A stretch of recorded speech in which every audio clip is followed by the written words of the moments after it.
नमस्ते, मैं हूं किशोर अजवाणी। घड़ी इशारा कर रही है 9 बजे रात का वक्त। 100 बात की एक बात का बड़ी खबर आ रही है। देश के कई राज्यों में हो रही भारी बारिश से जुड़ी हुई उत्तर प्रदेश, उत्तराखंड और मध्य प्रदेश समेत देश के कई राज्यों में मूसलाधार बारिश से हाहाकार मच गया। उत्तर प्रदेश की राजधानी लखनऊ समेत कई जिलों में कुछ ही घंटों में इतनी बारिश हुई कि वहां बाढ़ जैसे हालात बन गए। इसी तरह की परेशानी उत्तराखंड के भी कई जिलों में लोगों को हुई। इस बीच मौसम विभाग ने बिहार, मध्य प्रदेश, राजस्थान और पश्चिम बंगाल के साथ साथ देश के 15 राज्यों में भारी बारिश का अलर्ट जारी कर दिया, जिसका मतलब है कि इन राज्यों में लोगों की परेशानी बढ़ सकती है, क्योंकि पहले से ही कई राज्यों में भारी बारिश से हालात बिगड़ चुके हैं। उत्तर प्रदेश की राजधानी लखनऊ में बारिश ने जमकर कोहराम मचाया। वहां कुछ घंटों की मूसलाधार बारिश के बाद सड़कें और गलियां तालाब में तब्दील हो गई, जिसकी वजह से लोगों की मुश्किलें बढ़ गईं। वहां से जो तस्वीरें सामने आई उनमें जिधर भी नजर गई उधर सिर्फ पानी ही पानी दिखाई दिया। कुछ घंटों की मूसलाधार बारिश से सड़कों पर घुटनों तक पानी भर गया, जिससे गाड़ियों की रफ्तार धीमी हो गई। शहर के दूसरे इलाके से जो वीडियो सामने आया उसमें एक अस्पताल में पानी भरा दिखाई दिया। अस्पताल में पानी भरने से मरीजों को काफी दिक्कतों का सामना करना पड़ा। पानी को निकालने के लिए लगातार जो है वो पंप के जरिए पानी को निकाल रहा है। वहीं लगातार हो रही भारी बारिश की वजह से वहां की एक सड़क धंसी नजर आई। इधर उत्तर प्रदेश के बाराबंकी में मूसलाधार बारिश के बीच फायर ब्रिगेड और पुलिस की टीम ने लोगों का रेस्क्यू किया। वहां पिछले 24 घंटों से हो रही भारी बारिश की वजह से लोगों के घरों में पानी भर गया, जिससे वो लोग अपने अपने घरों में फंस गए। घटना की जानकारी मिलने के बाद पुलिस के जवान फायर ब्रिगेड की टीम के साथ वहां पहुंच गए, जिसके बाद मूसलाधार बारिश के बीच रेस्क्यू ऑपरेशन चलाकर उन लोगों को सुरक्षित बाहर निकाला गया। वहां से जो वीडियो सामने आया उसमें सड़कों पर कमर के ऊपर तक पानी भरा नजर आया, जिसमें कई गाड़ियां आधी से ज्यादा डूबी दिखाई दी। बाराबंकी में पिछले 24 घंटों में बारिश ने ऐसी तबाही मचाई कि लोगों के घरों में बारिश का पानी पहुंच गया, जिसकी वजह से लोगों को अपना घर छोड़ना पड़ा। और वहां लगातार हुई बारिश के बाद हालात पूरी तरह पटरी से उतर गए, क्योंकि मूसलाधार बारिश ने ऐसा हाहाकार मचाया कि लोगों का जीना मुहाल हो गया। क्योंकि वहां पिछले 24 घंटों से हो रही मूसलाधार बारिश से ट्रेनों की रफ्तार धीमी हो गई। वहां से जो वीडियो सामने आया उसमें बाराबंकी रेलवे स्टेशन पर चारों तरफ पानी ही पानी दिखाई दिया। ट्रेन की पटरियां डूबी नजर आईं। वहीं इस भारी बारिश के बीच कुछ लोग जान जोखिम में डालकर रेलवे ट्रैक पार करते भी नजर आए। मौसम विभाग ने लखनऊ, कानपुर, अयोध्या और गोरखपुर समेत 31 जिलों में भारी बारिश का अलर्ट जारी कर दिया। साथ ही बिजली गिरने की चेतावनी भी जारी कर दी। इस बीच उत्तर प्रदेश के कन्नौज में मकान ढहने से 2 लोगों की मौत हो गई। वहां भारी बारिश से कई कच्चे मकानों की नींव कमजोर हो गई और वो ताश के पत्तों की तरह ढह गए, जिनके नीचे 2 लोग दब गए। उन्हें मकान के मलबे से निकाला गया और अस्पताल में भर्ती कराया गया, जहां इलाज के दौरान उनकी मौत हो गई। जैसे ही इस खबर की जानकारी उनके परिवार वालों को लगी, वहां मातम छा गया। बाद में उन लोगों ने सड़क जैम कर प्रदर्शन किया। घटना की जानकारी मिलने के बाद पुलिस पहुंच गई, जिसके बाद लोगों को समझाकर सड़क को खाली कराया गया। प्रशासन के मुताबिक भारी बारिश की वजह से दर्जनों कच्चे मकान मलबे में तब्दील हो गए। इधर उत्तर प्रदेश में पिछले 24 घंटों में हुई भारी बारिश और बिजली गिरने से 19 लोगों की मौत का आंकड़ा आया, जबकि राज्य के कई जिलों में बाढ़ जैसे हालात पैदा हो गए। जिसकी वजह से प्रशासन ने वहां के स्कूलों और कॉलेजों को बंद करने का आदेश जारी कर दिया। उधर लखनऊ में बिजली गिरने से अंबेडकर पार्क में मौजूद हाथी की मूर्तियां टूट गईं। तेज बारिश के साथ बिजली गिरने से वहां मौजूद हाथी की एक मूर्ति का दांत टूट गया, जबकि एक और हाथी की मूर्ति में दरार आ गई। सूत्रों के मुताबिक वहां लगी एक हाथी की मूर्ति की कीमत लगभग 60 लाख बताई गई। इस बीच उत्तराखंड के नैनीताल से डरा देने वाला एक वीडियो सामने आया, जिसमें भारी बारिश की वजह से सड़क पर उमड़े सैलाब के बीच एक कार फंस गई, जिसके बाद उसे सुरक्षित बचाने के लिए रेस्क्यू टीम की मदद लेनी पड़ी। और वहां से जो वीडियो सामने आया उसमें उस रेस्क्यू टीम के लोग उस कार को रस्सी से बांधकर तेज बहाव में बहने से रोकने की कोशिश करते दिखे। भारी बारिश की वजह से नैनीताल का बेताल घाट नाला उफान पर आ गया और उसका पानी तेज बहाव के साथ सड़क के ऊपर से बहने लगा।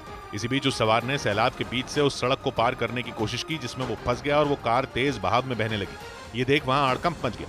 लोगों की सूचना पर पुलिसकर्मी रेस्क्यू टीम के साथ वहां पहुंचे और सैलाब के बीच फंसी उस कार को रस्सी बांधकर दूसरी गाड़ी की मदद से बाहर निकालने की कोशिश की।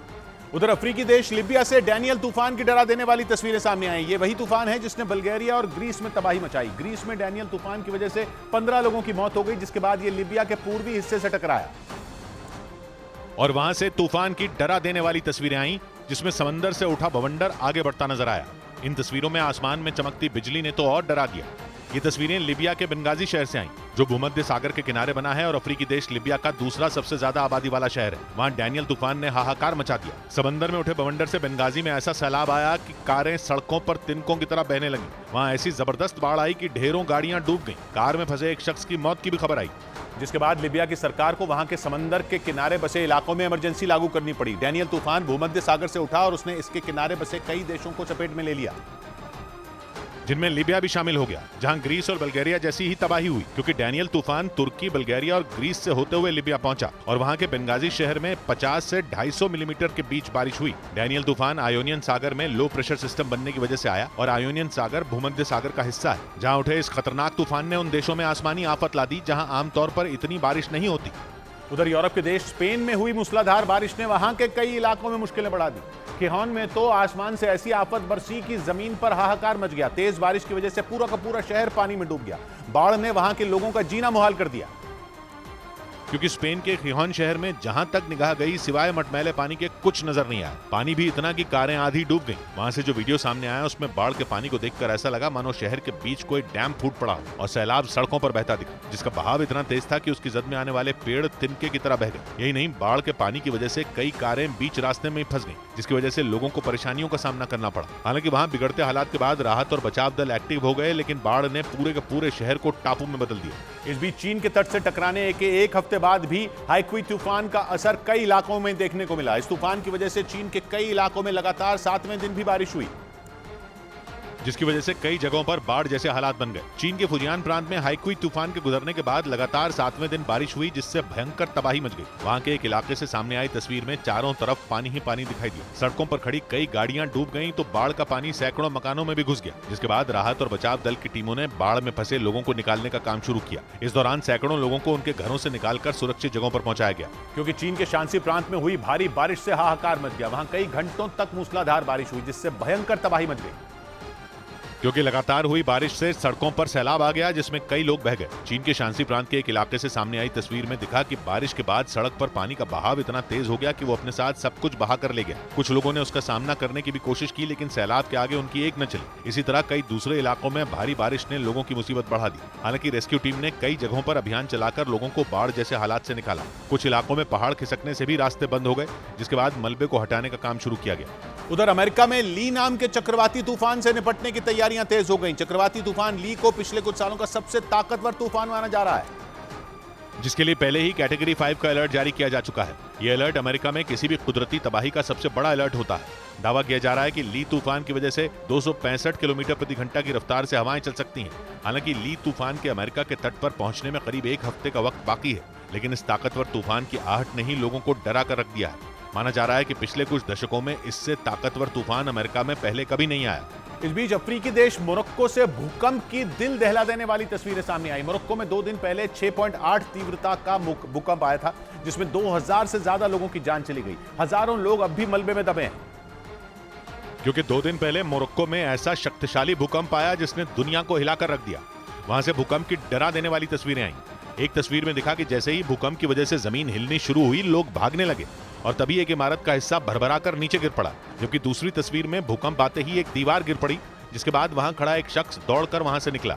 ये दोनों तस्वीरें सीसीटीवी में कैद हो गईं, जिन्हें देखकर अंदाजा लग गया कि मोरक्को में जब जमीन के अंदर हलचल हुई तो वैसी ही तबाही हुई जैसी कुछ महीने पहले तुर्की में हुई थी।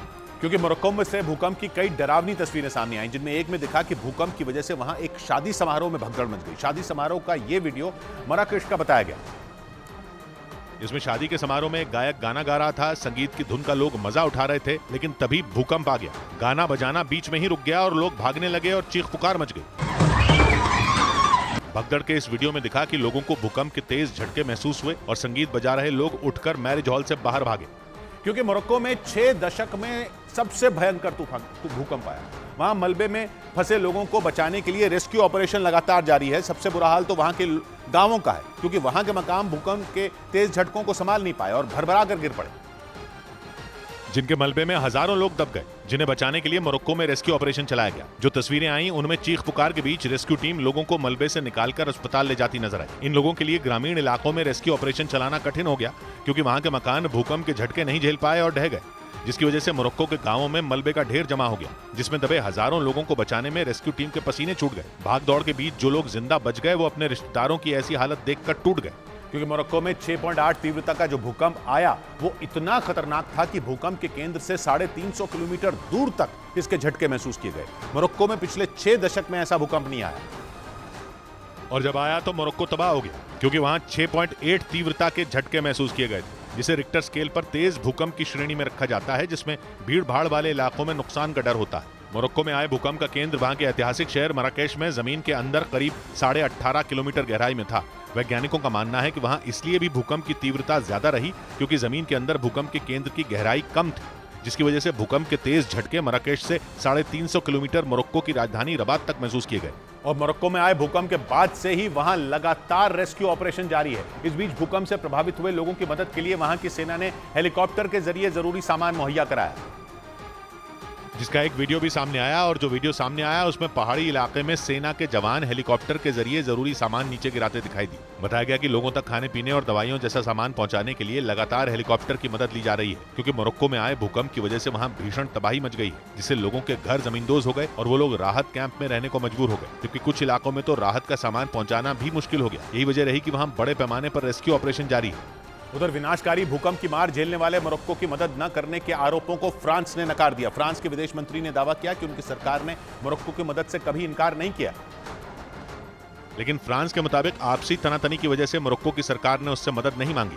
ऐसा इसीलिए क्योंकि सहारा रेगिस्तान को लेकर फ्रांस और मोरक्को में कई सालों से विवाद चल रहा है और आशंका जताई गई कि इसी वजह से फ्रांस ने इतनी भीषण आपदा के वक्त भी मोरक्को की मदद नहीं की। हालांकि फ्रांस के विदेश मंत्री ने साफ कर दिया कि अगर मोरक्को की तरफ से मदद की मांग की गई तो फ्रांस उसकी मदद से पीछे नहीं हटेगा। इस बीच अमेरिका के कोलोराडो से दिल दहला देने वाला एक वीडियो सामने आया, जिसमें एक जलती हुई कार से 2 लोगों को निकालने के लिए एक पुलिस अधिकारी जद्दोजहद करता नजर आया, क्योंकि कार को आग ने पूरी तरह अपनी चपेट में ले लिया था, जिसकी वजह से कई फीट ऊंची ऊंची लपटें उठने लगी और आग में घिरी उस कार के दरवाजे और खिड़कियां भी ब्लॉक हो गए और कार में फंसे लोग जान बचाने के लिए चीखने चिल्लाने लगे। जिसके बाद वहां से गुजर रहे पुलिसकर्मी ने उनकी जान बचाने के लिए पहले कार में लगी आग को बुझाने की कोशिश की, फिर पूरी ताकत लगाकर उसने कार की खिड़की के कांच को खोल दिया और किसी तरह कार में फंसे लोगों को खींचकर बाहर निकाला। उधर अमेरिका के हवाई में ज्वालामुखी में हुए विस्फोट की खबर पूरी दुनिया में फैल गई। वहां एक बार फिर से ज्वालामुखी में विस्फोट हुआ, जिसने भयंकर रूप अपना लिया। इस बीच वहां से दहशत से भर देने वाली कुछ तस्वीरें भी सामने आई और अमेरिका के हवाई इलाके से जो तस्वीरें सामने आई उनमें लावा किसी रंगीन फव्वारे की तरह तेजी से ऊपर की ओर उठता दिखा और उसके आसपास दम घुटा देने वाला धुएं का गुबार फैला नजर आया।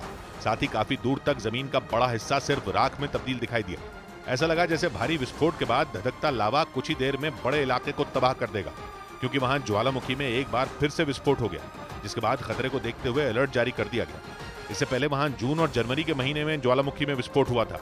इस बीच गृह युद्ध की आग में जल रहे अफ्रीकी देश सूडान की राजधानी खर्तूम में हुए हवाई हमले में 40 से ज्यादा लोगों की मौत हो गई। सूडान में अप्रैल महीने से ही वहां की सेना और पैरामिलिट्री ग्रुप RSF एक दूसरे को मरने मारने पर तुले हैं। और इसी बीच खर्तूम का दक्षिणी इलाका जोरदार ड्रोन हमले से दहल उठा। न्यूज एजेंसी रॉयटर्स के मुताबिक वहां एक बाजार को निशाना बनाकर किए गए उस हमले में सूडान के 40 से ज्यादा लोगों को अपनी जान से हाथ धोना पड़ा और करीब 35 लोग घायल हो गए। रॉयटर्स के मुताबिक सूडान में पिछले 5 महीनों से जारी गृह युद्ध के दौरान किसी भी हमले में मारे गए नागरिकों का ये सबसे बड़ा आंकड़ा है। ये हमला खर्तूम में पैरामिलिट्री ग्रुप RSF के कब्जे वाले इलाके में हुआ, जिसका आरोप सूडान की सेना पर लगाया गया। हालांकि सूडान की सेना ने अपने ऊपर लगे हमले के आरोप से साफ इनकार कर दिया। इधर आतंकी संगठन TTP यानी तहरीक तालिबान पाकिस्तान ने खैबर पख्तूनख्वा के चित्राल में पाकिस्तानी सेना के एक कैंप पर कब्जा करने का एक वीडियो जारी किया।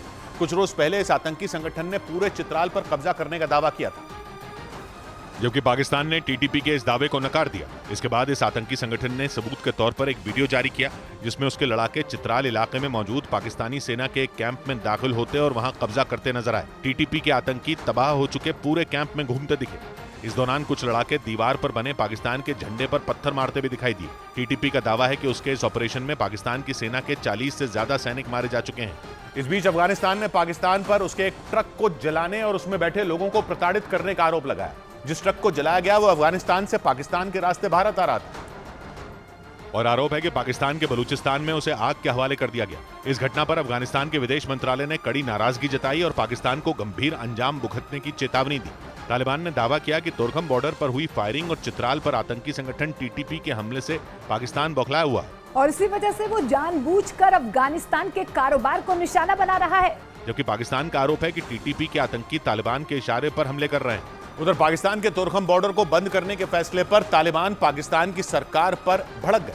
पिछले हफ्ते तोरखम बॉर्डर पर एक चेक पोस्ट बनाने पर हुए विवाद को लेकर अफगानिस्तान और पाकिस्तान के सैनिक आमने सामने आ गए थे, जिसके बाद दोनों देशों के सैनिकों के बीच जमकर फायरिंग हुई थी। इस घटना के बाद पाकिस्तान की सरकार ने तोरखम बॉर्डर को बंद कर दिया था, जिसके बाद तालिबान भड़क गए। उन्होंने आरोप लगाया कि अफगानिस्तान को नुकसान पहुंचाने के लिए उन्होंने पाकिस्तान का बॉर्डर बंद करने का फैसला लिया, जो अच्छे पड़ोसी की निशानी नहीं है। तालिबान ने दावा किया कि तोरखम बॉर्डर बंद होने से दोनों तरफ सैकड़ों की संख्या में सामान से लदे ट्रकों की लाइन लगी है, जिससे कारोबारियों को काफी नुकसान हो रहा है। इस बीच पाकिस्तान के पेशावर में सुरक्षा बल के काफिले में हुए धमाके से दहशत मच गई। वहां के सुरक्षा बल के जवानों की एक गाड़ी में आईईडी की मदद से जोरदार धमाका कर दिया गया, जिसमें एक जवान की मौत हो गई, जबकि 2 नागरिकों समेत 8 लोग घायल हो गए। जानकारी के मुताबिक पेशावर से गुजर रहे पाकिस्तान के सुरक्षा बल के काफिले पर घात लगाकर हमला किया गया। इसके लिए वहां पहले आईईडी बिछाया गया। जैसे ही पाकिस्तानी सुरक्षा बल की वो गाड़ी वहां पहुंची, उसके परखच्चे उड़ गए, जिसके बाद पूरे इलाके में दहशत मच गई। धमाके के बाद का जो वीडियो सामने आया, उसमें उस गाड़ी से काला धुआं निकलता नजर आया। यह हमला इतना जोरदार था कि सुरक्षा बल की वो गाड़ी पूरी तरह बर्बाद हो गई। उधर कुख्यात आतंकी संगठन अलकायदा ने पाकिस्तान के पूर्व प्रधानमंत्री इमरान खान की जमकर तारीफ की। इस दौरान अलकायदा ने अमेरिका को पाकिस्तान का सबसे बड़ा दुश्मन बताया और अपनी पत्रिका में इमरान की विदेश नीति की तारीफ करते हुए उनके अमेरिका को पाकिस्तान में न घुसने देने के फैसले को सही ठहराया। साथ ही ये दावा भी किया कि इमरान के इन्हीं फैसलों की वजह से अमेरिका ने उन्हें साजिश के तहत प्रधानमंत्री पद से हटवा दिया और उनके जाने के बाद खैबर पख्तूनख्वा इलाके में बने खुफिया अड्डों से अफगानिस्तान पर नजर रखी। अलकायदा ने आरोप लगाया कि अमेरिका की शह पर पाकिस्तान की सत्ता में बैठे लोगों ने करोड़ों के घोटाले किए, जिसकी वजह से पाकिस्तान दिवालिया होने की कगार तक पहुंच गया। इस बीच पाकिस्तान के फैसलाबाद में कुरान के अपमान के मामले में ईसाई समुदाय के एक आदमी और उसकी पत्नी को गिरफ्तार कर लिया गया। उन पर कुरान के पन्नों को फाड़ने का आरोप लगा था, जिससे नाराज वहां के मुसलमानों ने फैसलाबाद की कई चर्चों में आग लगा दी और वहां जोरदार बवाल हुआ था, जिसके बाद पाकिस्तान की सरकार ने कुरान के अपमान के मामले में ईसाई समुदाय के उस आदमी और उसकी पत्नी को गिरफ्तार कर लिया। पुलिस सूत्रों के मुताबिक उन पर इश्निंदा कानून के तहत गंभीर धाराएं लगाई गई, जिसके बाद उन्हें जिंदगी भर जेल में रहने की सजा हो सकती है। पिछले महीने 18 अगस्त को हुई इस घटना के बाद फैसलाबाद में करीब 21 चर्चों में आग लगा दी गई थी, जिससे वहां दहशत मच गई थी। उधर पाकिस्तान से एक ऐसा वीडियो सामने आया जिसकी वजह से कंगाली से जूझते पाकिस्तान का एक बार फिर मजाक बन गया, क्योंकि इस वीडियो में एक आदमी अपनी कार में पेट्रोल भराकर बगैर पैसे दे ही वहां से भागता दिखा और उसकी यह हरकत उस पेट्रोल पंप में लगे सीसीटीवी कैमरे में रिकॉर्ड हो गई, जिसमें वहां मौजूद एक कर्मचारी उसकी कार में पेट्रोल भरता दिखा, जबकि दूसरा उस कार वाले से बात करता नजर आया। और जैसे ही पेट्रोल भरने के बाद उस कर्मचारी ने पाइप को अलग किया, उसने पूरी रफ्तार से कार भगा दी। हालांकि पेट्रोल पंप के उस दूसरे कर्मचारी ने उसे रोकने की कोशिश की, लेकिन वो इसमें नाकाम रहा और वो कार वाला वहां से बगैर पैसे दिए फरार हो गया। इधर जम्मू कश्मीर के बारामूला में सुरक्षा बल ने नेशनल हाईवे से मिले बम को नाकाम करने का दावा किया। जम्मू कश्मीर पुलिस के मुताबिक श्रीनगर बारामूला हाईवे के किनारे कुछ संदिग्ध बम पड़े होने की सूचना मिली, जिसके बाद पुलिस और सेना के जवान अलर्ट हो गए। सुरक्षा बल के मुताबिक जांच में वहां से बम बरामद किया गया, जिसके बाद हाईवे पर आने जाने वाली गाड़ियों को रोक दिया गया और वहां पहुंचे बम निरोधक दस्ते ने उस बम को डिफ्यूज किया। इसके बाद भी पूरे इलाके की घेरेबंदी कर सर्च ऑपरेशन चलाया गया, क्योंकि आशंका जताई गई कि वहां से गुजरने वाले सेना के काफिले को निशाना बनाने के लिए वहां बम रखा गया था। जम्मू कश्मीर में एलओसी का ज्यादातर इलाका श्रीनगर बारामूला हाईवे के आसपास है और यहीं से सेना और सुरक्षा बल के काफिले सबसे ज्यादा गुजरते हैं। लेकिन जम्मू कश्मीर पुलिस और सेना की मुस्तैदी ने आतंकियों की साजिश को नाकाम कर दिया। इधर दिल्ली पुलिस के सूत्रों के मुताबिक लॉरेंस गैंग से बदला लेने के लिए बम्बीहा गैंग ने विदेश में बैठे खालिस्तानी आतंकियों और गैंगस्टरों से हाथ मिला लिया।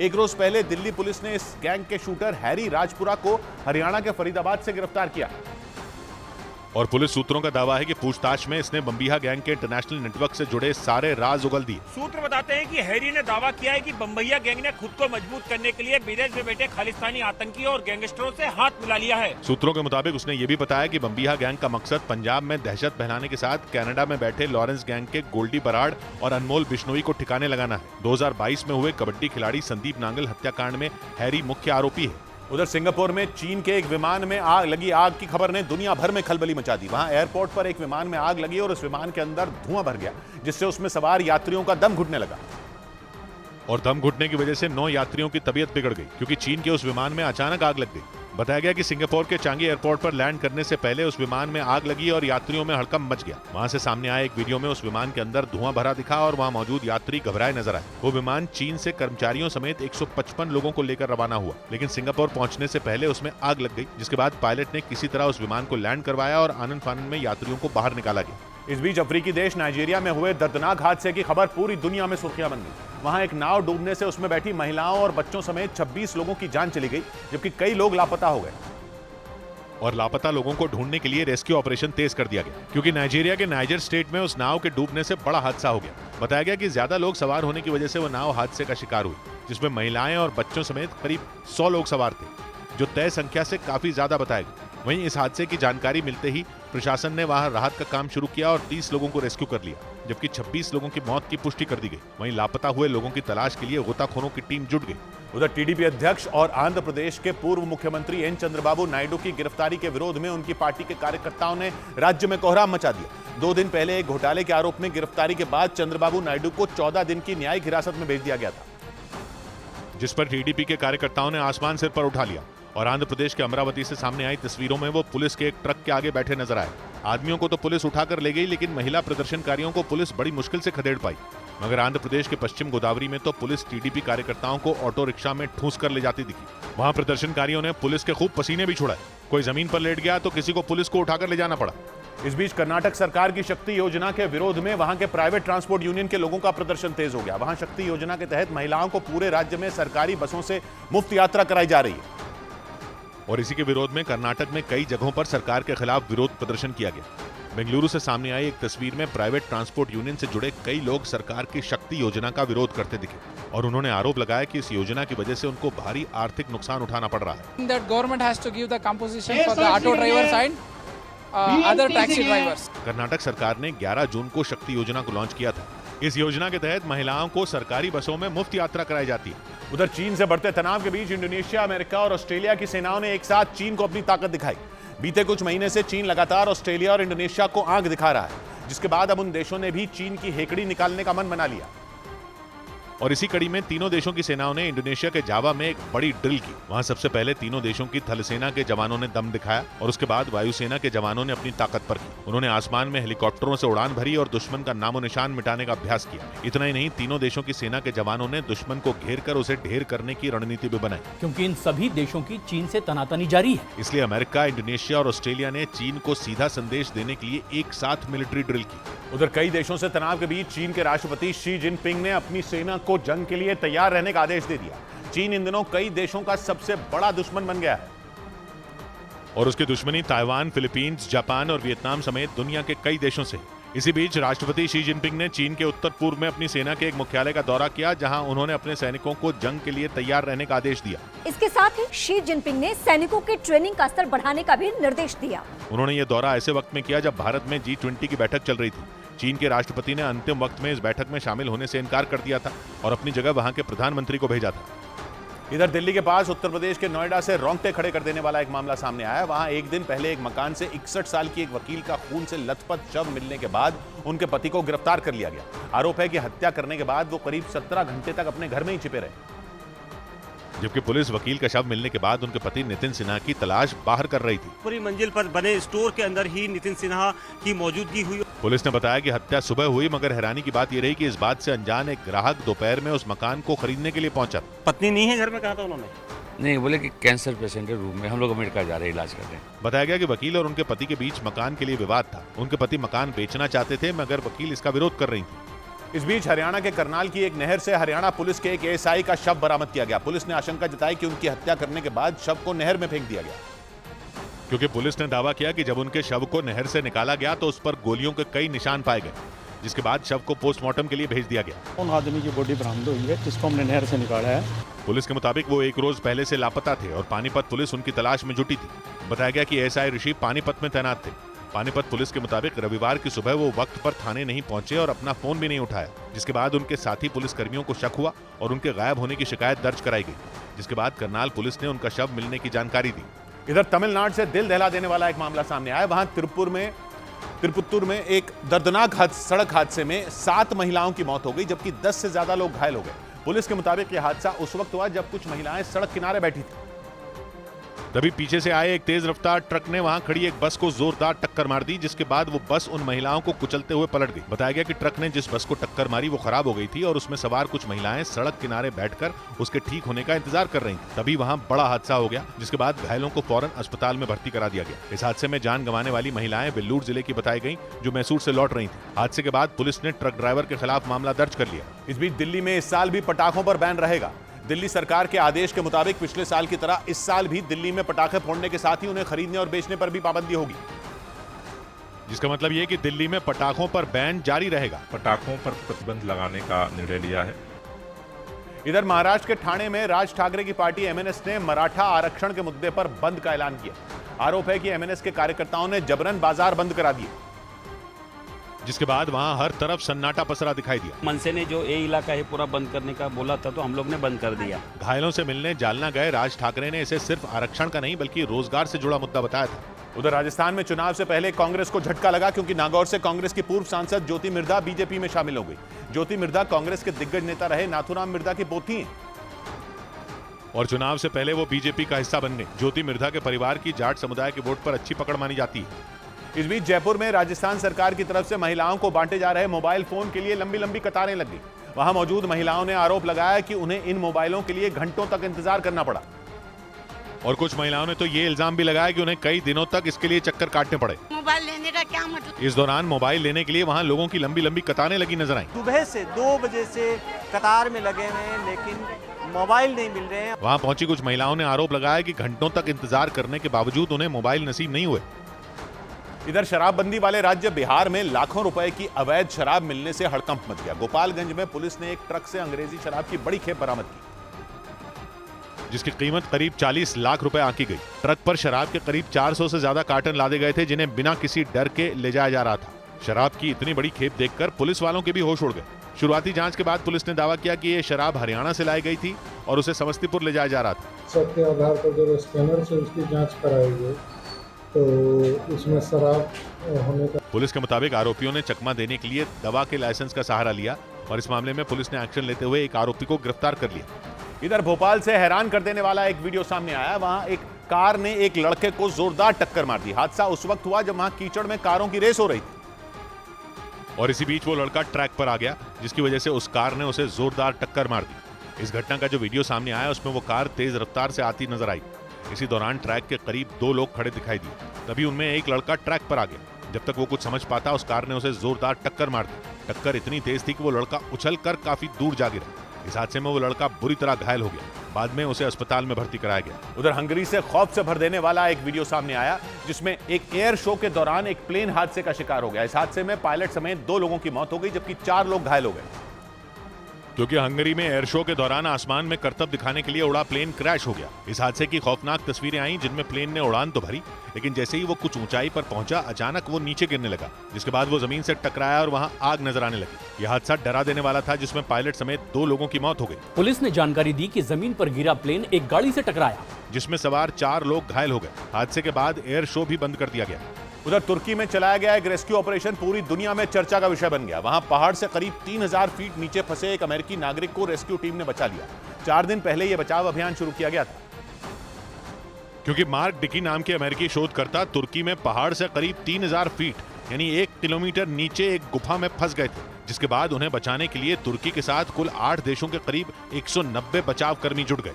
इतना ही नहीं तुर्की ने एक मेडिकल टीम को तुरंत वहां तैनात कर दिया। The quick response of the Turkish government to get the medical supplies that I needed, in my opinion, saved my life.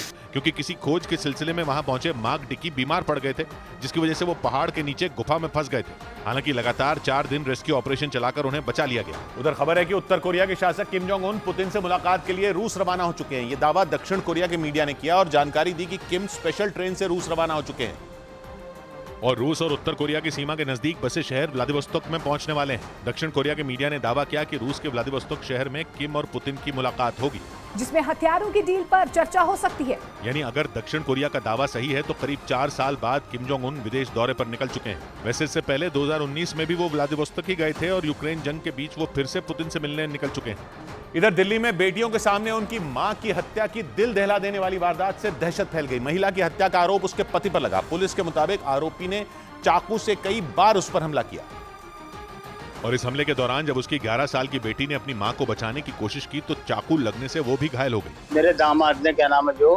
चाकुओं से गोद के मारा। पुलिस के मुताबिक मौजपुर इलाके के रहने वाले साजिद को शक था कि उसकी पत्नी निशा उसे धोखा दे रही थी जिसके बाद गुस्से में आकर उसने इस हत्याकांड को अंजाम दिया। पुलिस ने आरोपी साजिद को गिरफ्तार कर लिया और हत्या में इस्तेमाल चाकू भी बरामद कर लिया। इधर दिल्ली के नरेला से दिल दहला देने वाला एक मामला सामने आया। वहां एक प्लास्टिक की फैक्ट्री में अचानक आग लग गई जिसके बाद पूरे इलाके में हड़कंप मच गया और देखते ही देखते उस फैक्ट्री में लगी आग ने रौद्र रूप धारण कर लिया। वहां से जो तस्वीरें सामने आई उनमें आग की भयंकर लपटें उठती दिखाई दी और आसमान पर काले धुएं का गुबार उठता नजर आया। जिसके बाद आनन फानन में दमकल विभाग की 12 गाड़ियां वहां पहुंची और आग पर काबू पाने की जद्दोजहद में जुट गईं। इस दौरान आग की ऊंची ऊंची लपटों को शांत करने के लिए पानी का छिड़काव किया गया और कड़ी मशक्कत से आग पर काबू पाया गया।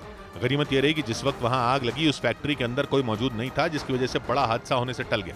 इस बीच हरियाणा के सोनीपत से एक सनसनीखेज मामला सामने आया। वहां के कोर्ट परिसर में गोलियां चल गईं, जिसके बाद वहां हड़कंप मच गया। बताया गया कि वकीलों के दो गुटों के बीच काफी वक्त से विवाद चल रहा था, जिसकी वजह से दोनों पक्ष के वकील आपस में भिड़ गए और थोड़ी देर में बात इतनी बढ़ गई कि वहां गोलियां चलने लगी, जिसके बाद दोनों पक्ष के लोग वहां से भाग गए। घटना की जानकारी मिलते ही पुलिस के आला अधिकारी वहां पहुंचे और कार्रवाई शुरू कर दी। आपस में कुछ डिस्प्यूट्स हैं अपेरेंटली। वहां मौजूद वकीलों ने बताया कि कुछ वक्त पहले कोर्ट में कई वकीलों के खिलाफ हनी ट्रैप का केस दर्ज हुआ था, जिसमें उनकी गिरफ्तारी भी हुई थी। उसी को लेकर इनमें रंजिश है। इस बीच दिल्ली में G20 बैठक के सफल आयोजन पर कांग्रेस नेता शशि थरूर ने प्रधानमंत्री मोदी की तारीफ की और G20 के शिखर सम्मेलन को शानदार बनाने के लिए प्रधानमंत्री नरेंद्र मोदी को बधाई दी। Something that no previous G20 presidency has done. इधर शाहरुख खान ने भी G20 बैठक की सफलता के बाद प्रधानमंत्री नरेंद्र मोदी की तारीफ की और ट्वीट करते हुए ऐसे ऐतिहासिक बताया। साथ ही इस दौरान उन्होंने प्रधानमंत्री की वसुधैव कुटुंबकम की भावना की तारीफ करते हुए इसे भारत के लिए गर्व का पल बताया। इधर पटना से दिल दहला देने वाला एक वीडियो सामने आया, जहां कुछ बदमाश एक आदमी की बेरहमी से पिटाई करते दिखाई दिए। बताया गया ये पूरी घटना घरेलू विवाद की वजह से अंजाम दी गई और आरोप है कि उस आदमी के भाई ने कुछ लोगों के साथ मिलकर उसकी पिटाई कर दी। घटना का जो सीसीटीवी वीडियो सामने आया उसमें कुछ लोग मुंह पर कपड़ा बांधकर लाठियों के साथ एक घर में घुसते दिखे। इसी दौरान वो आदमी दूध लेकर जाता नजर आया। जैसे ही उन बदमाशों की नजर उस आदमी पर पड़ी, वो लोग उस पर टूट पड़े। उस आदमी ने आरोप लगाया कि उसके भाई और उसके साथियों ने मिलकर उसकी पत्नी से भी मारपीट की। इस घटना में वो आदमी और उसकी पत्नी घायल हो गए। बाद में उन्हें अस्पताल में भर्ती कराया गया। पुलिस ने आरोपियों के खिलाफ केस दर्ज कर लिया। उधर G20 के दौरान भारत से यूरोप तक कॉरिडोर बनाने पर हुए फैसले को इजरायल के प्रधानमंत्री बेंजामिन नेतन्याहू ने बड़ी कामयाबी बताया। इस कॉरिडोर को भारत का मास्टर स्ट्रोक भी माना जा रहा है, जिसके जरिए भारत की मौजूदगी सीधा पश्चिम एशिया से यूरोप तक बढ़ेगी। दूसरी तरफ चीन के belt and road initiative project का तोड़ भी निकाल लिया गया। भारत से शुरू होने वाले इस कॉरिडोर में समुद्री रास्ता भी शामिल है, सड़कें भी होंगी और बंदरगाह भी होंगे और इस कॉरिडोर के जरिए दक्षिण एशिया, पश्चिम एशिया और यूरोप एक साथ जुड़ जाएंगे। एक वीडियो मैसेज जारी कर इजरायल के प्रधानमंत्री ने इसे एक बड़ी उपलब्धि बताया। साथ ही ये उम्मीद भी जताई कि इस कॉरिडोर के जरिए यूरोप और एशिया की नजदीकी बढ़ेगी। वहीं शेयर बाजार में तेजी का दौर बना रहा। इतिहास में पहली बार नेशनल स्टॉक एक्सचेंज का निफ्टी 20,000 के पार चला गया। वहीं बॉम्बे स्टॉक एक्सचेंज का सेंसेक्स दूसरी बार 67,000 के पार बंद हुआ, जिसके बाद नेशनल स्टॉक एक्सचेंज में 20,000 के स्तर को छूने का जश्न मनाया गया। एक्सचेंज के अधिकारियों ने केक खिलाकर एक दूसरे का मुंह मीठा कराया। बाजार बंद होने के वक्त सेंसेक्स 528 अंकों की छलांग लगाकर 67,127 पर पहुंच गया और निफ्टी 20,000 के स्तर से 4 अंक लुढ़ककर 19,996 पर बंद हुआ। निफ्टी में 176 अंकों की तेजी दर्ज की गई। इस दौरान यूटिलिटी और पावर सेक्टर के शेयरों में सबसे ज्यादा तेजी दर्ज की गई। मिड कैप और स्मॉल कैप शेयर भी मुनाफे में रहे। इधर मध्य प्रदेश के मुरैना से 2 नाबालिग लड़कियों के गैंगरेप का खौफनाक मामला सामने आया। पुलिस के मुताबिक 5 आरोपियों ने गैंगरेप की वारदात को अंजाम दिया और रूह कपा देने वाली ये वारदात उस समय हुई जब वो दोनों नाबालिग लड़कियां ट्रेन से मुरैना से इंदौर जा रही थीं। पुलिस के मुताबिक आरोपियों ने उन दोनों लड़कियों को इंदौर पहुंचने से पहले ही शिवपुरी स्टेशन पर उतार दिया और स्टेशन से बाहर सुनसान इलाके में ले गए और वहां वारदात को अंजाम दिया। 2 व्यक्ति बालिग हैं और 3 व्यक्ति नाबालिग हैं। जिसके बाद पुलिस एक्शन में आ गई और 5 में 2 आरोपियों को गिरफ्तार कर लिया।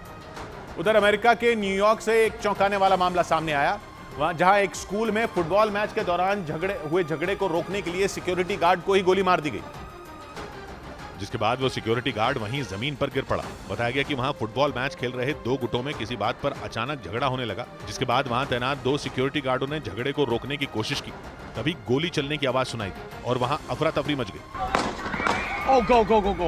वहां की पुलिस के मुताबिक गोली उस गार्ड के सिर के पिछले हिस्से में लगी, जिससे वो बुरी तरह जख्मी हो गया और उसे गंभीर हालत में अस्पताल में भर्ती कराया गया। इस बीच दक्षिण अमेरिकी देश चिली में तख्तापलट की 50वीं वर्षगांठ पर पुलिस और प्रदर्शनकारियों के बीच जबरदस्त भिड़ंत हो गई। 1973 में चिली की सेना ने वहां के राष्ट्रपति को हटाकर सत्ता पर कब्जा किया था और उस सैन्य तख्तापलट पर अपना विरोध जताने के लिए सड़कों पर उतरे सैकड़ों लोगों ने पुलिस की गाड़ियों पर जमकर पथराव किया। इस दौरान चिली की राजधानी सैंटियागो में हालात पूरी तरह बिगड़ गए क्योंकि प्रदर्शनकारियों ने कई जगहों पर आगजनी की और सरकारी संपत्तियों को भारी नुकसान पहुंचाया, जिसके बाद चिली की पुलिस ने उन पर एक्शन लेना शुरू कर दिया। उसने तोड़फोड़ कर रहे लोगों को भगाने के लिए आंसू गैस के कई गोले दागे तो पानी की बौछार भी शुरू कर दी। इससे पहले सैकड़ों लोग तख्तापलट के 50 साल पूरे होने पर जुलूस निकालते दिखाई दिए। उधर अमेरिका में 22 साल बाद 9/11 हमले में मारे गए 2 और लोगों की पहचान कर ली गई। 11 सितंबर 2001 को आतंकवादियों ने वॉशिंगटन डीसी और न्यूयॉर्क शहर में हमला किया था और न्यूयॉर्क में मौजूद वर्ल्ड ट्रेड सेंटर को तबाह कर दिया था। उस हमले में मारे गए 2 और लोगों की पहचान 22 साल बाद की गई। न्यूयॉर्क के मेयर के मुताबिक डीएनए टेस्ट की आधुनिक तकनीक से उनकी पहचान एक महिला और एक पुरुष के तौर पर हुई जो इस हमले के 1648वें और 1649वें पीड़ित हैं। ये जांच नई पीढ़ी की सीक्वेंसिंग तकनीक के जरिए की गई जिसका इस्तेमाल अमेरिकी सेना अपने लापता सैनिकों की पहचान के लिए करती है। हालांकि अब भी 40% लोगों की पहचान बाकी है जो इस हमले के दौरान मारे गए थे। इधर इजरायल ने ईरान पर आतंकवाद फैलाने का आरोप लगाते हुए उसके बड़े नेताओं के खिलाफ कार्रवाई की खुली धमकी दे डाली। इजरायल ईरान पर फिलिस्तीन के कई चरमपंथी संगठनों को फंड देने के आरोप लगाता आया है जो किसी न किसी तरह इजरायल को दहलाने की फिराक में जुटे रहते हैं। इतना ही नहीं, इजरायल तो यह भी आरोप लगा चुका है कि उसके कब्जे वाले वेस्ट बैंक इलाके में तनाव के लिए फिलिस्तीन के वो चरमपंथी संगठन जिम्मेदार हैं जिन्हें ईरान के बड़े नेताओं का पूरा समर्थन हासिल है। इजरायल की मीडिया के मुताबिक इसीलिए वहां की खुफिया एजेंसी मोसाद के निदेशक ने ईरान को धमकी दे डाली और साफ कह दिया कि अगर ईरान के फैलाए आतंक ने किसी भी तरह इजरायल के लोगों का नुकसान किया तो मोसाद ईरान के सबसे बड़े नेता के खिलाफ भी कार्रवाई करने से नहीं चूकेगा। इस बीच भारी विरोध के बावजूद फ्रांस ने अफ्रीकी देश नाइजर से अपनी सेना हटाने से इनकार कर दिया। इससे पहले नाइजर की सेना ने इस मुद्दे पर फ्रांस को चेतावनी दी थी और उसे अपने सैनिकों को नाइजर से हटाने का अल्टीमेटम तक दिया था, लेकिन फ्रांस ने 2 टूक कह दिया कि वो नाइजर की सेना की इस धमकी से नहीं डरेगा। फ्रांस के मुताबिक नजरबंद किए गए नाइजर के राष्ट्रपति अगर इसके लिए अपील करेंगे तो वो इस पर विचार कर सकता है, जिसका मतलब है कि फ्रांस इस बात के लिए भी तैयार है कि अगर नाइजर की सेना कोई कार्रवाई करेगी तो वो भी पलटवार करेगा, क्योंकि 26 जुलाई से ही नाइजर की सत्ता पर वहाँ की सेना का कब्जा है और 1960 तक नाइजर पर शासन करने वाले फ्रांस के 1500 सैनिक अब भी वहाँ तैनात हैं।